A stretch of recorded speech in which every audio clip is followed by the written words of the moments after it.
इनके विश्लेषण के आधार पर समाज एवं व्यक्ति के मध्य का खींचा हुआ, जिसके रूप में वक्र था, एक सिरे पे तो उन्होंने अंतर्मुखी रखा और दूसरे सिरे पे रखा उन्होंने बहिर्मुखी। इसे उन्होंने नाम दिया उभयमुखी। अतः ये देखा गया कि समाज का एक बहुत बड़ा समुदाय इन इन दोनों सिरों के मध्य में शामिल है। कार्ल जून के वर्गीकरण में एक और उभयमुखी व्यक्तित्व के शामिल किया गया। उभयमुखी व्यक्तित्व वो ऐसे होते हैं कि वो अंतर्मुखी भी होते हैं और बहिर्मुखी के भी होते हैं। ऐसे व्यक्ति जिनमें अंतर्मुखी और बहिर्मुखी दोनों प्रकार से संबंधित अर्थात मिश्रित गुण वाले होते हैं।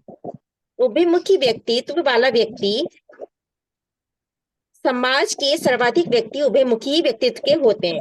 हम अपने आसपास भी देखते हैं कि ज्यादातर लोग उभयमुखी होते हैं। कार्ल जूंग का वर्गीकरण व्यक्तित्व का सर्वश्रेष्ठ वर्गीकरण बताया गया है। इसको सबसे सर्वश्रेष्ठ बताया है।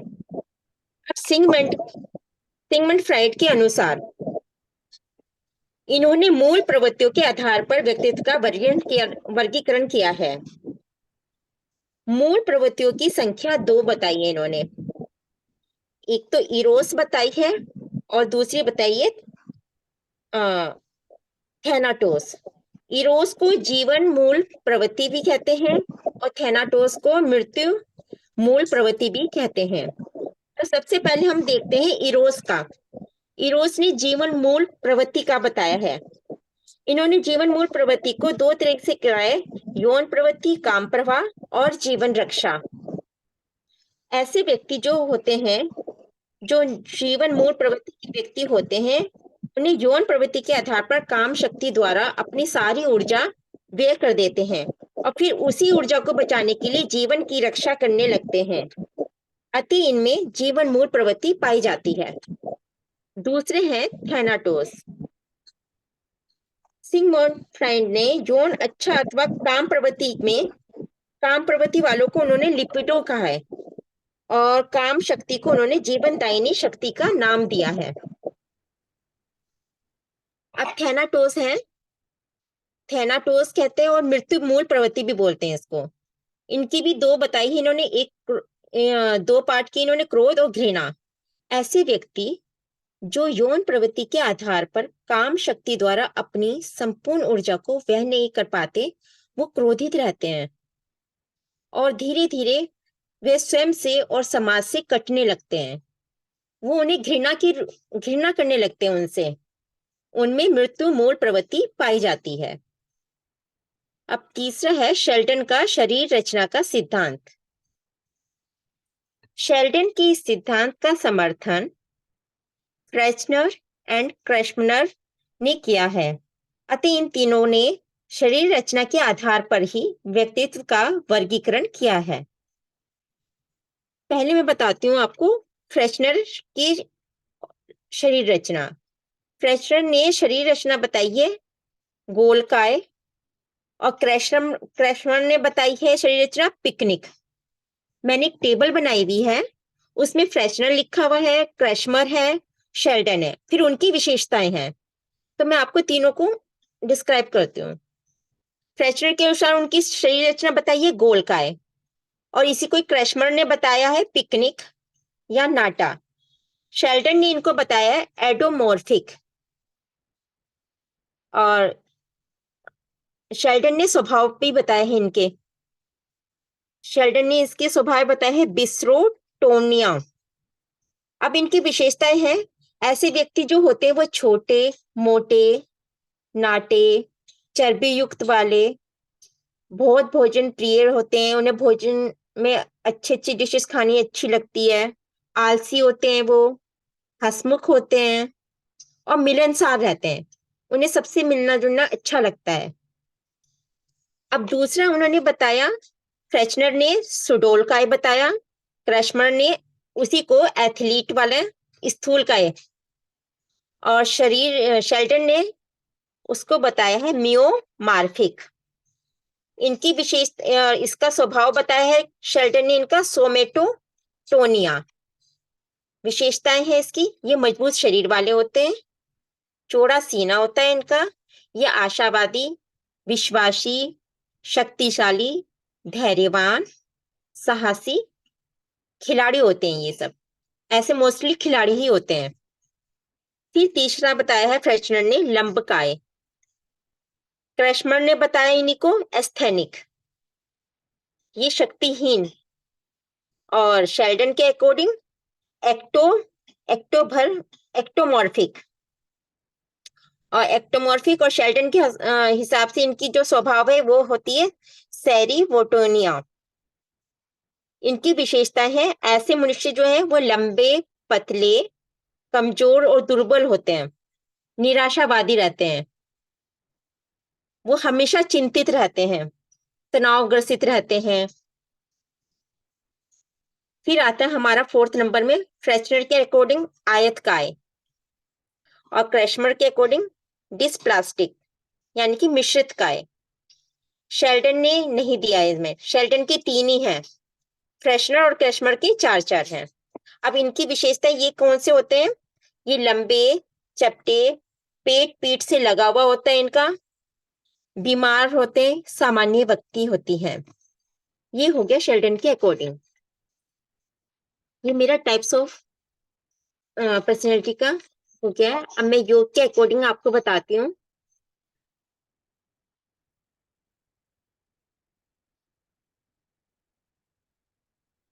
योग के अकॉर्डिंग जो है, शास्त्रों में हमारे यहाँ दो तरह की विद्या बताई गई है, पराविद्या और अपराविद्या। जो पराविद्या है वो हमारी आंतरिक शक्तियों का ज्ञान कराती है, और जो अपराविद्या है वो हमारी बुकिश लैंग्वेज है, बौद्धिक ज्ञान कराती है।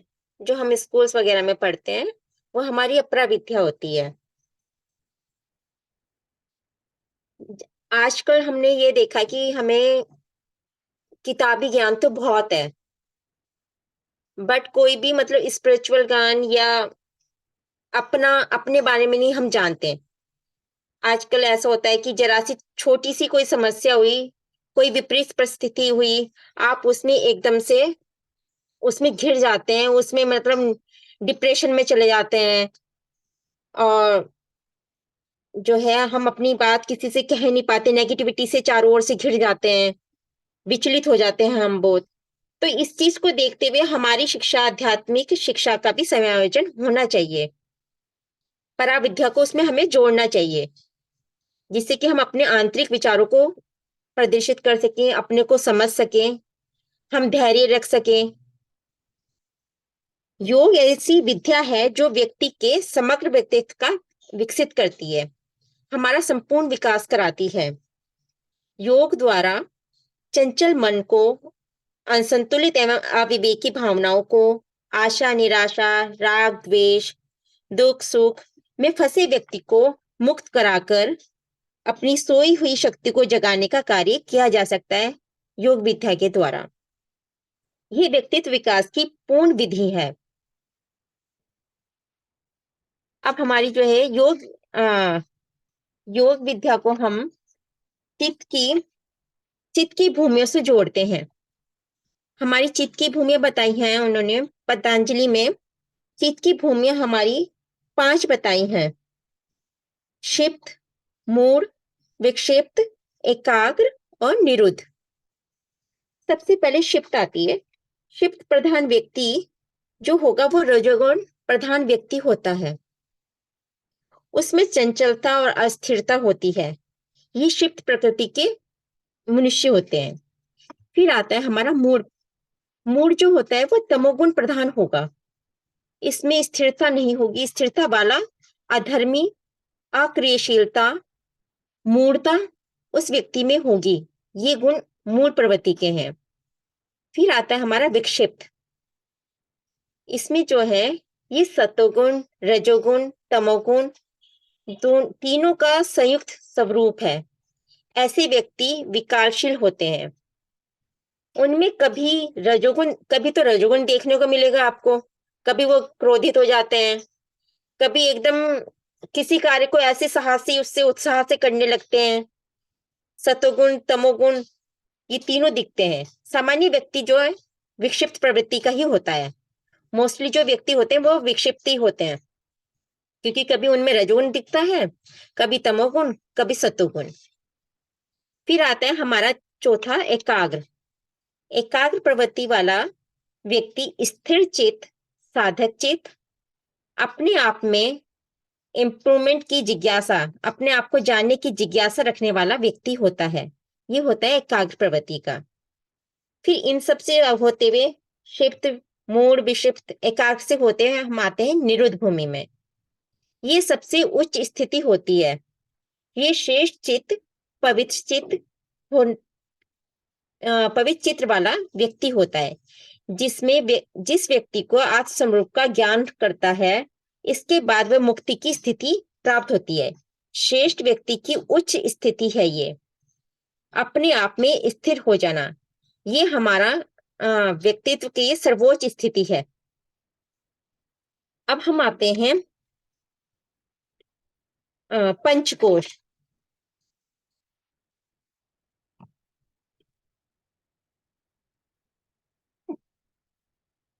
पंचकोश से पहले हम ये देखते हैं, भारतीय दर्शन और गीता के अनुसार तीन गुण और व्यक्तित्व बताए हैं। जैसे अभी मैंने आपको बताया, सात्विक गुण, तामसिक गुण और राजसिक गुण। सात्विक गुण वाले होते हैं सद्गुण, जिसमें जैसे संतोष, क्षमा, घृणा का अभाव, शांत, सत्यनिष्ठ, परोपकारी, ये उन व्यक्तियों के गुण हैं। तामसिक वाले होते हैं आलस, नींद, अहंकारी होते हैं, पाखंड होता है, अज्ञानता होती है, उनमें मूर्खता होती है। और राजसिक गुण वाले, वो काम, अहंकार, लालच और असंतोष बने रहते हैं।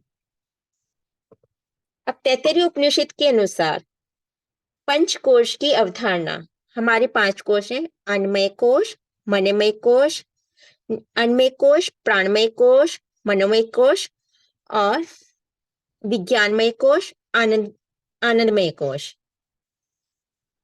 ये हमारे मूल आत्म स्वरूप है, जो हमारी 5 लेयर से इसमें कवर है, जो जो हमारी वास्तविकता के स्वरूप के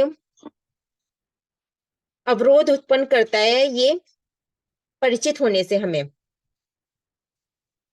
तप और साधना के माध्यम से इन्हें हम एक एक करके इन लेयर को हम हटाते हैं, अपने व्यक्तित्व को जानने के लिए। तप अपने सत्य स्वरूप को समझाने लगता है।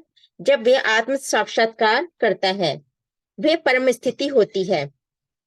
यह वैराग्य और अभ्यास के माध्यम से समस्त सांसारिक चीजों से वैराग्य कर, आसक्ति रहित करके होकर अपने वास्तविक स्वरूप में स्थित हो जाता है।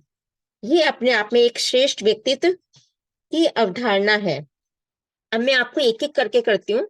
आनंदमय कोश है, जैसे आनंदमय कोश हमारा जो होता है, वो अन्न से निर्मित होता है।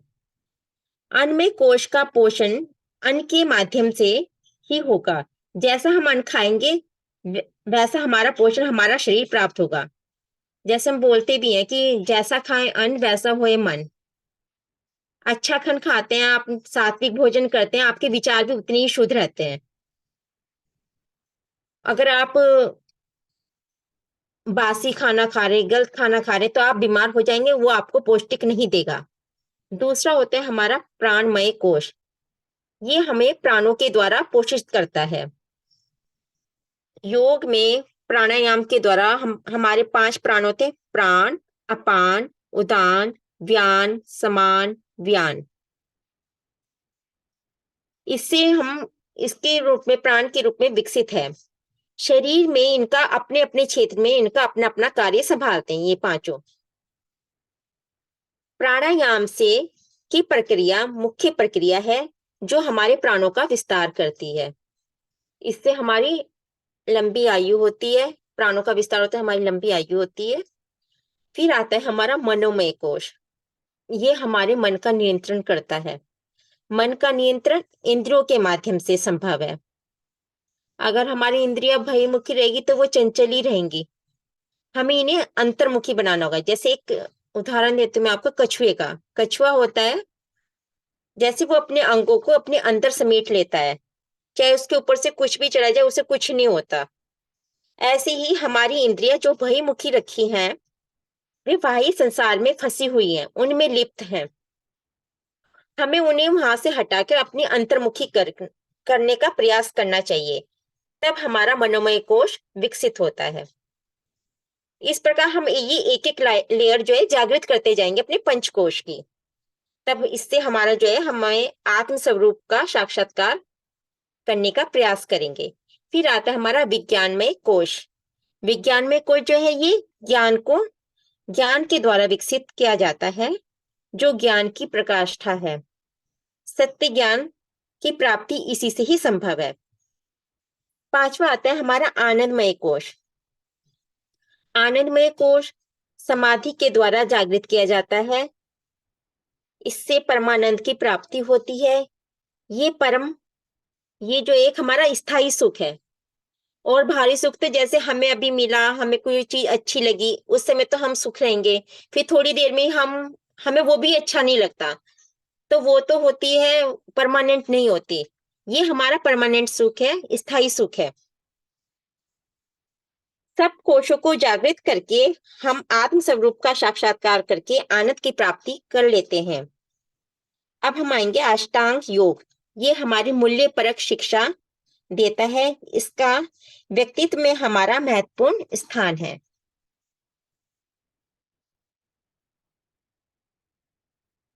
अष्टांग योग में हमारा आता है, योग एक मूल्यपरक विद्या है जो हमें अपने परिवार से सीखने को भी मिलती है। अष्टांग योग से हम मूल्यों को सीखते हैं। सबसे पहले इसमें आता है यम। यम के हमारे पांच वो हैं। यम के माध्यम से हमें शिक्षा मिलती है कि हम समाज में कैसे व्यवहार करें, कैसे रहें। इसमें है अ, अहिंसा, सत्य, अहिंसा, अस्तेय, ब्रह्मचर्य, अपरिग्रह। तो जो ये है, हिंसा नहीं करनी चाहिए इसलिए अहिंसा का पालन करें। चोरी नहीं करनी चाहिए इसलिए अस्तेय का पालन करें। हमें झूठ नहीं बोलना चाहिए इसलिए सत्य का पालन करें। इंद्रियों को संयम करें। इंद्रियों को वशीभूत होकर कार्य नहीं करना चाहिए। इंद्रियों के वशीभूत होकर हमें कार्य नहीं करना चाहिए। इंद्रियों पर अपना नियंत्रण रखें। इससे हमें भ्रम का आचरण करने का ब्रह्मचर्य का पालन करें। जितनी आवश्यकता हो उतना ही संग्रहित करें, उतना ही संचित करें सामान। ये अपरिग्रह का पालन करें। हमारे व्यवहार में इनके लक्षण नहीं दिखते, जिससे समाज में व्यक्ति असुरक्षा का महसूस करता है। यदि हम सब इस चीज का पालन करेंगे तो समाज बहुत सुंदर, संगठित, अच्छा हो जाएगा। अब हम बताएंगे नियम। नियम में भी पांच हैं आपके: शौच, संतोष, तप, स्वाध्याय, ईश्वर प्राणिधान। ये ऐसे नियम है जो व्यक्ति के व्यक्तित्व को निखारने में सहायता प्रदान करते हैं। ये मानसिक, शारीरिक, आध्यात्मिक मूल्य से व्यक्तित्व को निखारते हैं। सोच से हमारी शारीरिक शुद्धि होती है, वैचारिक शुद्धि होती है। जैसे हमें अपने विचार भी शुद्ध रखने चाहिए। मन, क्रम, वचन से जो हम बोल रहे हैं वही हमारे व्यवहार में भी होना चाहिए। संतोष, आपको जो मिले उसमें संतुष्ट रहें, पुरुषार्थ करें। ऐसा नहीं है कि हमें कर्म नहीं करना चाहिए, हमें कर्म करना चाहिए, पर अपना 100% देना चाहिए। उसके अपना पूरा एफर्ट डाल दें और जो हमें फल मिले उसमें संतुष्ट रहें। चाहे अच्छा मिले चाहे हमें बुरा मिले, उसमें हम संतुष्ट रहें। फिर आता है तप। तप मतलब तपाना। जैसे सोने को अग्नि में तपाकर कुंदन बनाते हैं, उसी प्रकार हम तप के माध्यम से सन्मार्ग की ओर चले, प्रेरणा देता है, धारण करते हैं। इस मूल्य को जीवन में उतारें। अपने आप को इतना तपा लें कि हमें सुख दुख, गर्मी सर्दी, इनकी हमारे ऊपर अम, कोई फर्क ना पड़े। अपने मूल्यों को जीवन में उतारें, अपने व्यक्तित्व को विकास करें तप के द्वारा। यह श्रेष्ठ व्यक्तित्व के धनी बने। फिर आता है हमारा ईश्वर प्राणिधान। ईश्वर प्राणिधान, मन, क्रम, वचन से पूर्ण रूप से ईश्वर को समर्पित हो जाएं आप। अपने सभी कार्य चाहे वो अच्छे हो या बुरे हो, वो अपने ईश्वर को, अपने इष्ट को समर्पित कर दें। इससे आपका मन शांत हो जाएगा। और जो आप काम करेंगे, जो भी करेंगे, वो आप पूरी लगन और निष्ठा से करेंगे। फिर आता है हमारा आसन। आसन जो है, थर्ड नंबर में आसन आता है, ये शारीरिक दृढ़ता बनाता है। जब स्वस्थ रहेंगे तो प्रसन्न भी रहेंगे आप, आपका व्यक्तित्व और निखरेगा। प्राणायाम, ये शारीरिक, मानसिक, जीवन शक्ति, कर्म शक्ति की वैल्यू को बढ़ाता है। प्रत्याहार, प्रत्याहार जो है वो त्याग और संयम की वैल्यू को बढ़ने में सहायता करता है। धारणा जो है वो सकेंद्र, यानी अपने अंदर केंद्रित होना, आत्म केंद्रित होना। फिर आएगा ध्यान, शक्ति, सौहार्द। सौहार्द मतलब से हृदय। समाधि, समाधि में परमूल्य, आध्यात्मिक और पूर्णीकरण, स्वयं में पूर्णता का भास होना। ये अष्टांग से हमारे व्यक्तित्व का पूर्ण विकसित होता है, हमारा पूर्ण विकास होता है। व्यक्तित्व परिवर्तन करने की कोई आयु सीमा नहीं होती, समय सीमा नहीं होती। ये आयु सीमा और समय सीमा से मुक्त है व्यक्तित्व। हमारे शरीर में जो मस्तिष्क है वो चिंतन, अब मैं आपको बताती हूँ अपने शरीर के अकॉर्डिंग। जैसे हमारा शरीर है, हमारे शरीर में जो मस्तिष्क है वो किसका काम करता है? सोचने का, तर्क का और ज्ञान में। ये सामर्थ्य हमारे मस्तिष्क में होती है, और यही ज्ञान फिर ज्ञान योग में, योग के अकॉर्डिंग देखें तो ये हमारी यौगिक शरीर में ज्ञान योग से हम इसको विकसित करते हैं अपने। फिर आता है हमारा दूसरा, हमारे शरीर में जो है हमारे हाथ पैर क्या करते हैं? ये क्रिया करते हैं, काम करते हैं। इससे हमारे हाथ पैर कितना वर्क करते हैं? बहुत काम करते हैं, ये क्रियाशील है। योग के अनुसार ये कर्मयोग, कर्मयोग में यही इसकी यौगिक शरीर में कर्मयोग है जो आपकी क्रियाशील मनुष्य बनाता है, सतत कर्म में लीन रहता है। फिर आता है आपका हृदय। आपके शरीर में हृदय वो कैसा होता है? संवेदनशील है, भावुक है। और योग के अकॉर्डिंग हमारे यौगिक शरीर में क्या है? भक्ति योग। भक्ति योग क्या है? हमारा भावना, उसमें हमारी भावनाएं जुड़ी हुई हैं, भावुक है हम, भावना प्रधान होता है वो। जैसे अगर हमारे मन में प्रेम उत्पन्न हुआ तो हम सबको प्रेम ही देंगे, द्वेष उत्पन्न हुआ तो हम सबको द्वेष ही बांटेंगे। ये भावना हुई हमारी। फिर हुआ हमारा चेतना। हमारे शरीर में जो चेतना है वो आंतरिक सूक्ष्म चेतना की जागृति, वो राजयोग से होती है यौगिक शरीर में। इस प्रकार योग के माध्यम से अब हम 4 प्रकार के व्यक्तित्व को हम प्रदर्शित करते हैं। योग के द्वारा हमारा संपूर्ण विकास होता है। जो हमारा शारीरिक विकास है वो तो कर्मयोग से हो गया हमारा। कर्मयोग शरीर में जैसे हाथ पैर कार्य करने की क्षमता का विकास करते हैं। फिर हमारा आता है मानसिक विकास। मानसिक विकास जो है आपका राजयोग से होता है। ये समस्त हमारे पूरे शरीर की क्रियाविधि को चलाता है, क्योंकि चेतना है, हमारी चेतना रहती है तभी हम कर्म करते हैं। चेतना नहीं रहती तो हमारा शरीर बिल्कुल शिथिल है, कुछ नहीं है वो। फिर हमारा भावनात्मक विकास, ये हमारा बहुत भक्ति योग, अभी मैंने बताया था भक्ति योग से, क्योंकि योग रूपी शरीर का हृदय है ये। फिर हमारा जो बौद्धिक विकास है वो ज्ञान योग, योग रूपी शरीर का मस्तिष्क का कार्य करता है। व्यक्तित्व, सामाजिक में कैसे रहना है, कैसे सीखना है, इनके संपूर्ण विकास से हमारा व्यक्तित्व उच्च बनता है। फिर 5वां आता है हमारा इसमें सामाजिक विकास। ये हमारा यम के द्वारा, अभी यम बताया था मैंने, सत्य, अहिंसा, अस्तेय, ब्रह्मचर्य, अपरिग्रह, इससे हमारा सामाजिक विकास होता है। और यही हमारे परिवार से भी चलता है, जो सबसे पहले हमें अपने परिवार में देखने के लिए मिलता है। सबसे पहले हम अपने परिवार में अपने माता पिता, दादा दादी, अपने जो आसपास के सब लोग होते हैं उनसे सीखते हैं। फिर दूसरा है हमारा आध्यात्मिक विकास, 6 नंबर में। ये है हमारा मूल्यपरक आत्मज्ञान। इन सबसे विकास होना समग्र व्यक्तित्व विकास है।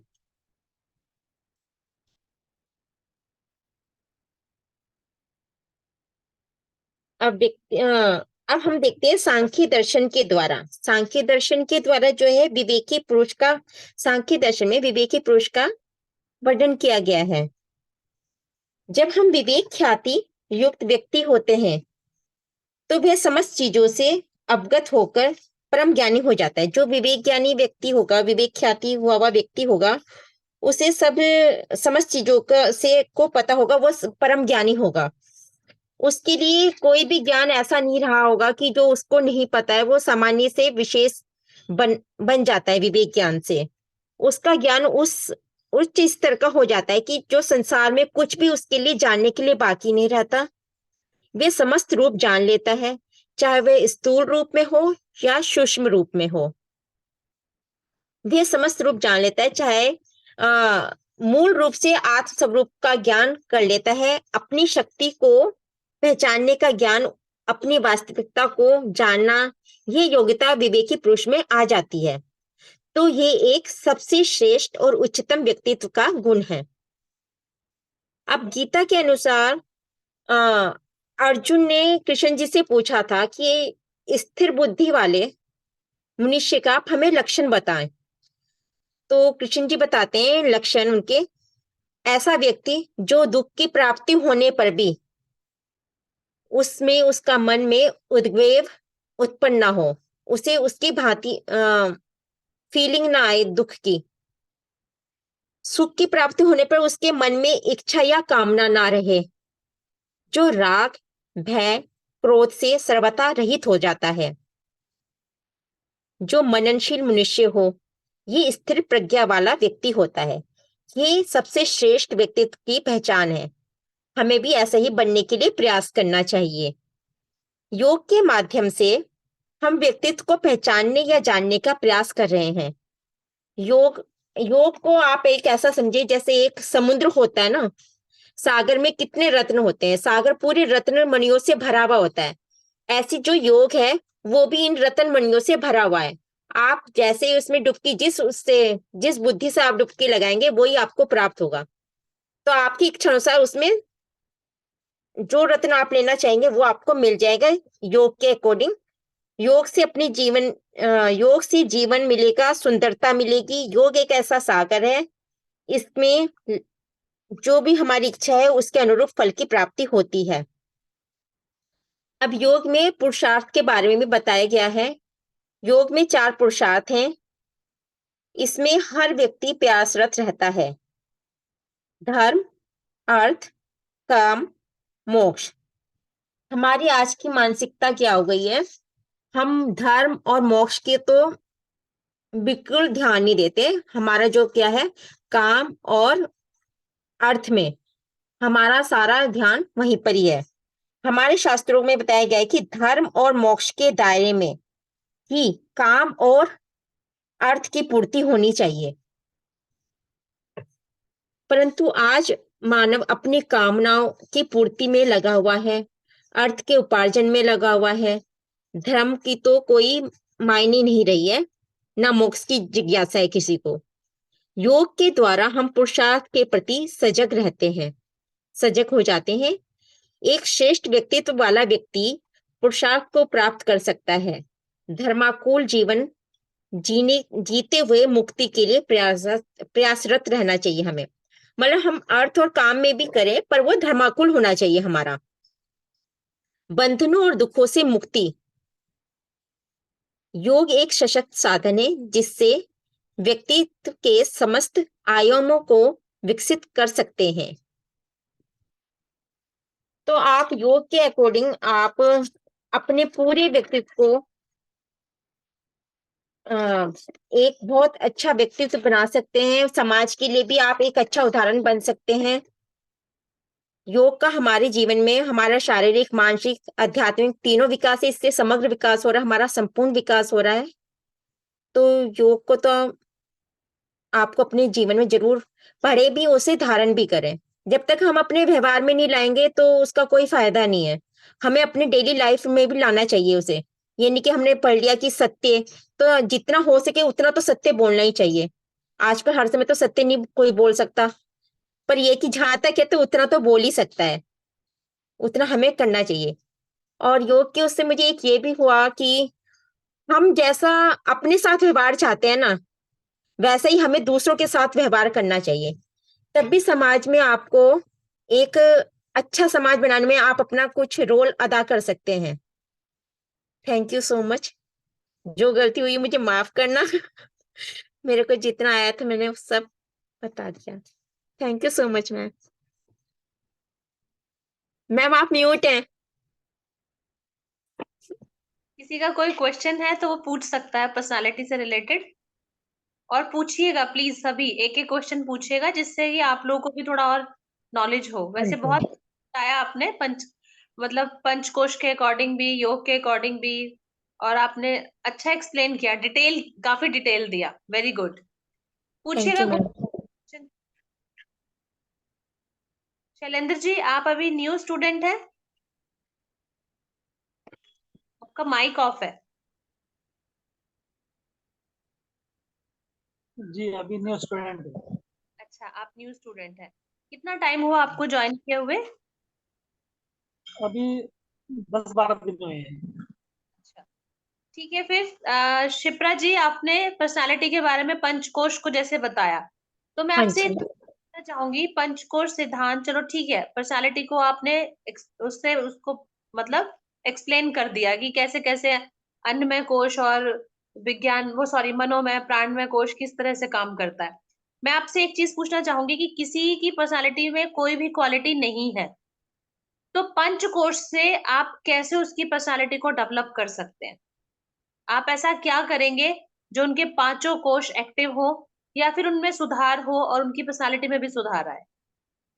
मैम, सबसे पहले तो जैसे हमारा अन्न आता है तो हम उसे सात्विक भोजन खिलाएंगे। सात्विक भोजन खाएगा आ, अपना आप ही उसमें सात्विक विचार उत्पन्न होने लगेंगे, चाहे थोड़ा सा ही हो, एक ही पॉइंट आए पर होएगा जरूर। क्योंकि जैसा हम अन्न खाते हैं वैसे हमारे विचार बनते हैं। नेक्स्ट आ गया मनोमय। फिर नेक्स्ट आ गया आपका मनोमय। तो हमने अन्न जैसा खाया, हमारे मन में विचार आए तो हमारा मनोमय भी जागृत हुआ। नेक्स्ट मेरे ख्याल से प्राणमय है। प्राणमय है। जी, प्राणमय जागृत हो गया हमारा, क्योंकि हमारे उससे ऊर्जा मिली तो प्राणमय जागृत हुआ। प्राणमय से हम मनोमय में आए। हमारा सात्विक विचार होने से हमारे मन भी अच्छा हुआ। मन में सात्विक विचार आए, सबके लिए अच्छी भावनाएं आई, तो मनोवय हमारा जागृत हुआ। फिर उससे आता है हमारा विज्ञान में। विज्ञान में जो है, जब हमारा मन अच्छा रहेगा, हमारा वो अच्छा रहेगा, तो हमारा ज्ञान अपना आप ही अच्छा ज्ञान उत्पन्न होगा। मतलब धर्मानुकूल ज्ञान उत्पन्न होगा, अधर्मी वाला नहीं होगा। अच्छा ज्ञान रहेगा कि हम सबके बारे में अच्छा सोचेंगे, अच्छा रहेगा। फिर आता है हमारा आनंदमय। जब ये सब चारों कोष हमारे जागृत हो जाएंगे, आनंद में तो हम खुद ही हो जाएंगे कि आनंद तो मिलेगा ही, कि हमने इतने ये चार कोष हो गए तो आनंद में कोष में हमारा आनंद समझ। से है आपका? आनंद से मतलब खुश होने से है? जी मैम। श्वेता? सामान्य व्यक्ति तो यही कहेगा, योग का जो है वो तब की उससे होता है। सामान्य इंसान तो जब खुश रहता है तो उसे सब अच्छा लगता है, चारों तरफ अच्छा ही अच्छा लगता है। जी, ये आनंद में कोष की। आनंद में कोश को एक्सप्लेन कीजिए, श्वेता सैनी।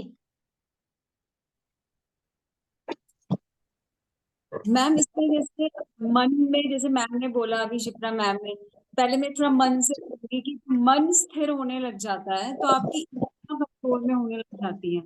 तो इंद्रियां ही सबसे महत्वपूर्ण है इस आनंद को प्राप्त करने के लिए। जो इंद्रियां बहिर्मुखी है वो अंतर्मुखी है। आपके अंदर इतना ज्ञान हो जाता है, तब आप अंतर्मुखी जब होने लग जाते हैं तो आपकी इंद्रियां फिर अंदर की ओर देखने लग जाती हैं।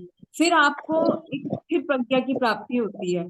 तब आपका जो आनंद वो खुलना शुरू होता है। मतलब आपके अंदर एक प्रज्ञा की प्राप्ति। अब आपकी जो बुद्धि है, विवेक है एक ना, तो उस विवेक से जब आप ध्यान लगाते हैं ना, तब आपका जब ध्यान लगता है तब आप उस परम पिता परमात्मा को प्राप्त करते हैं। उस ज्ञान को एक बार प्राप्त करने के बाद फिर उसका आनंद जाता नहीं है जीवन से। तो योग उस ज्ञान को पूरी आनंद तरह की से अवस्था कहलाती है योग में?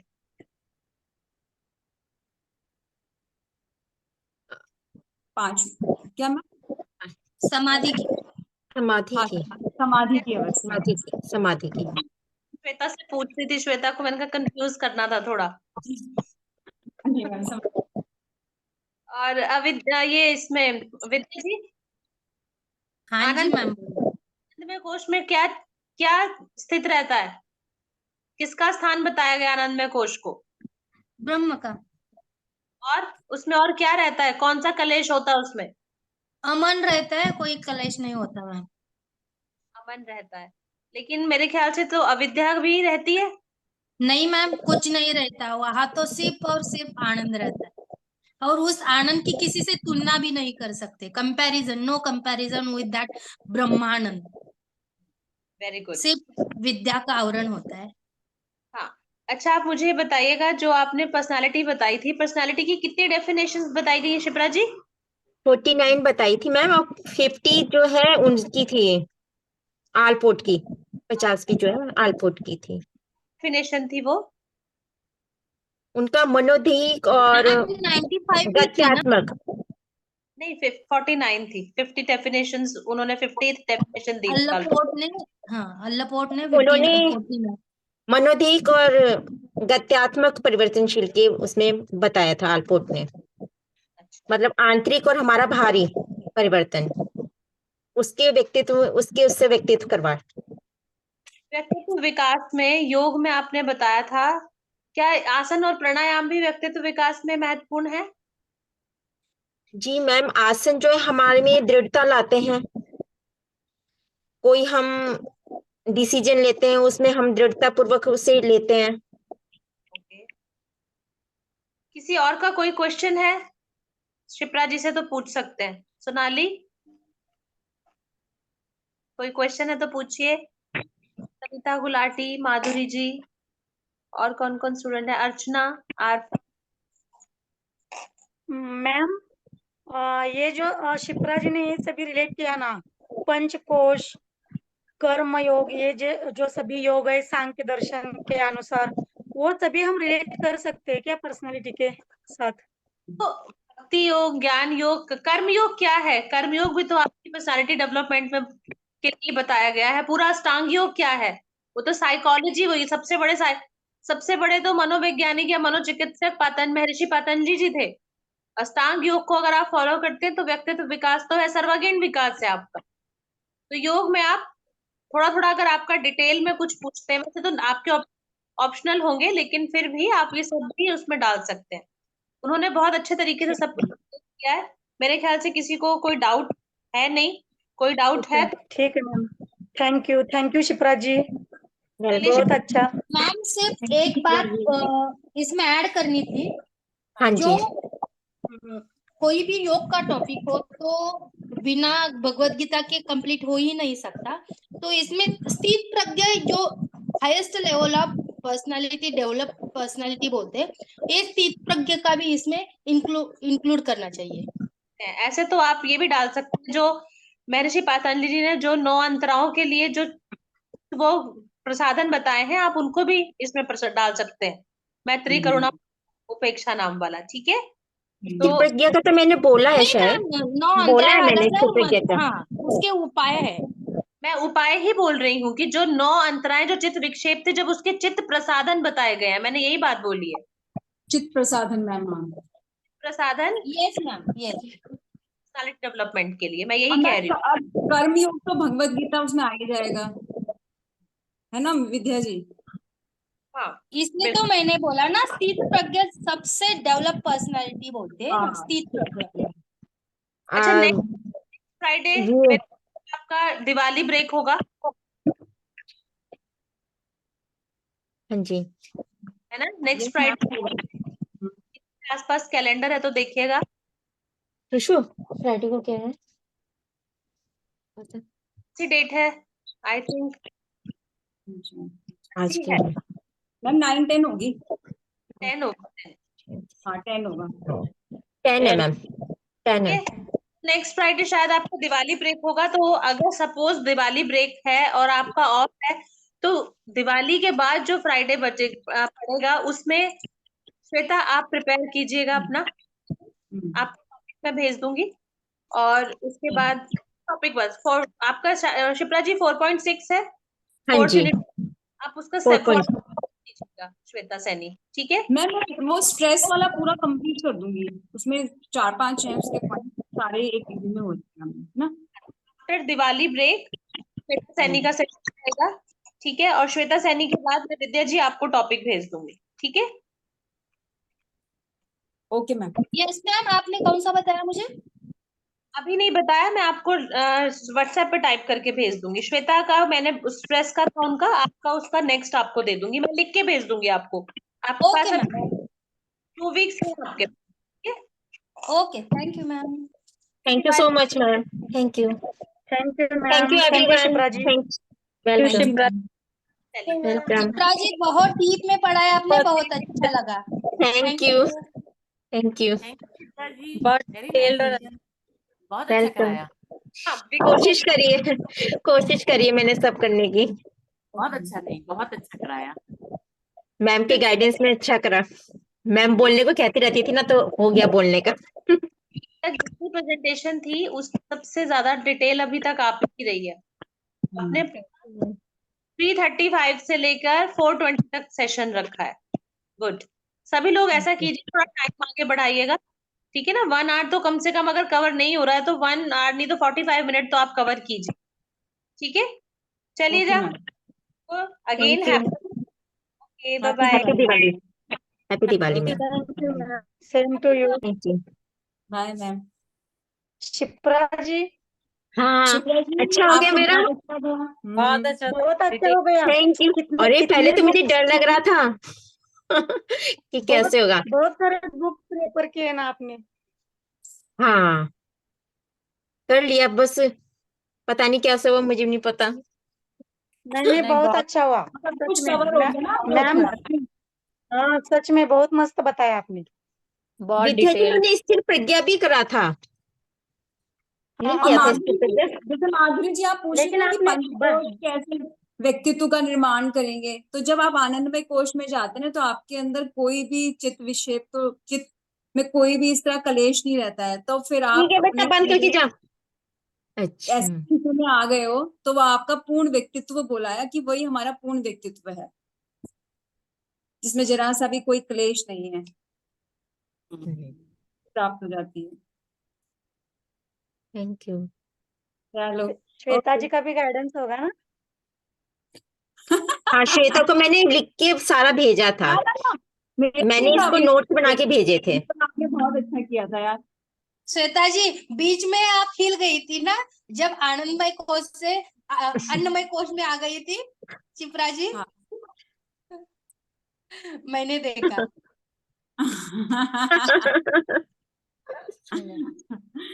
चलो, अरे एकदम पता नहीं चला ना मैम क्या कर रही है। आज तो दूसरी क्लास में है। चलो 5 मिनट का ब्रेक ले लेते हैं। हाँ, bye. Bye. Bye. Thank you.